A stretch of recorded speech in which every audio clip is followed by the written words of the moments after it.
According to the 2018 article, The Invention of Mobile Phones, it states, "We knew that people didn't want to talk to cars or to houses or to offices. They wanted to talk to people. What we believed was that the telephone number should be a person rather than a location.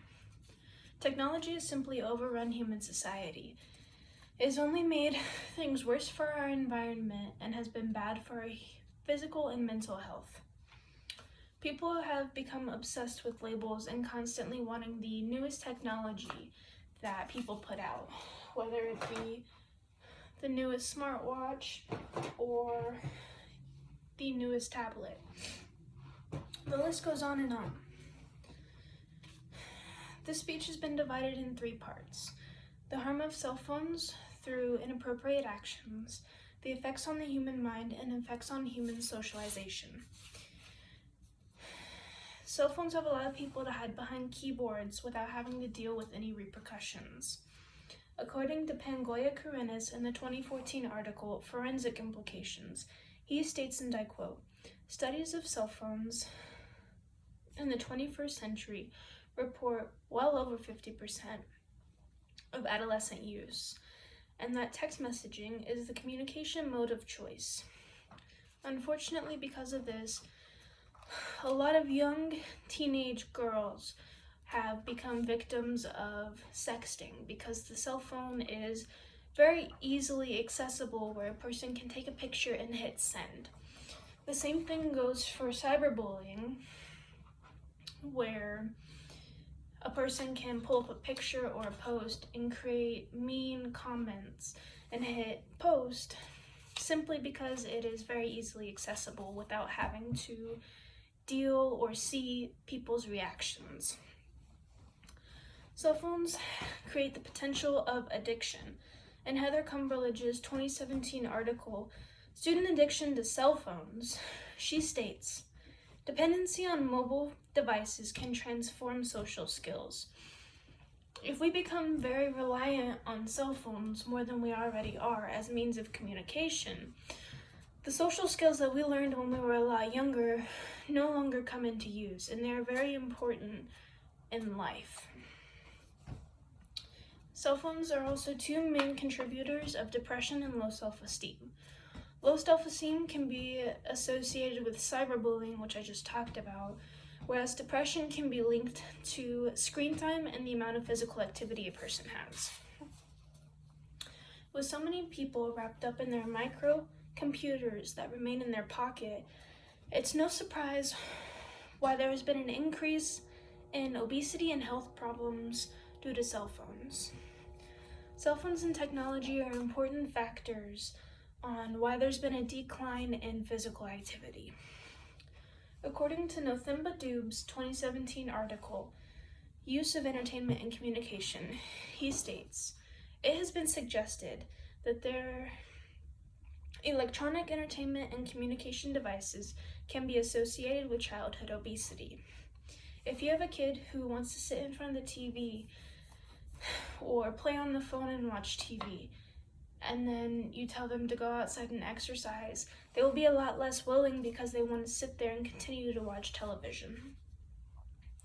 Cell phones have also been linked to poor time management skills. Like I just say, take that same kid who wants to play on the phone and watch TV and tell them to go do their homework. They're either going to rush through it and not do well, or they won't do it at all because they want to instead spend their time watching TV or playing on the phone. Decrease in physical activity is strictly because of laziness. If you put a phone in front of them, they can say they spent their time on the phone rather than, going out and exercising or throwing the football. There's also been a decrease in joining recreational sports, which can help a kid build up those social skills. Similar to cell phones leading to inappropriate actions, cell phones allow people to become withdrawn from society. Cell phones cause a lack of attention and withdrawal from conversation. According to Rebecca Nelson's 2020 research paper, Technology Breaks, She states, and I quote, "Research has shown many negative impacts of cell phone usage on classroom outcomes." We all know that student who sits in the back of the classroom and wants to play on their phone or text or listen to music instead of paying attention to the teacher who is trying to teach. Incorporate that cell phone, and now all that information that she is trying to relay onto her students is no longer being absorbed because the attention is going to the cell phone. Pengueta Curran's 2014 article states, "Adolescence is marked by establishing a sense of identity, core values, and a sense of one's relationship to the outside world and heightened peer relationships." If you incorporate that cell phone again to this instance, you're now creating a divide or distance put between friendships and family members because that attention is being put towards the cell phone instead of into relationships. It also has effects on outdoor activities. For cell phones and older technologies, you technically should take them to recycling centers where they can be processed down properly. In Las Vegas, there's only one of those technology recycling centers. There's also been a number of accidents where you have a kid with headphones in both ears, they have their head down in their phone, and they're walking across the street not paying attention. And now you have a fatal car accident because the driver wasn't paying attention either. In short, cell phones have become the epicenter of human civilization. People have become so dependent on their devices, they don't care about the downfalls of technology. Cellular devices are impacting the common social skills that people should carry with them. They're too consumed with their cell phones to bother exercising or focus on their mental or physical health. We should put more concern in for our environment and mental and physical health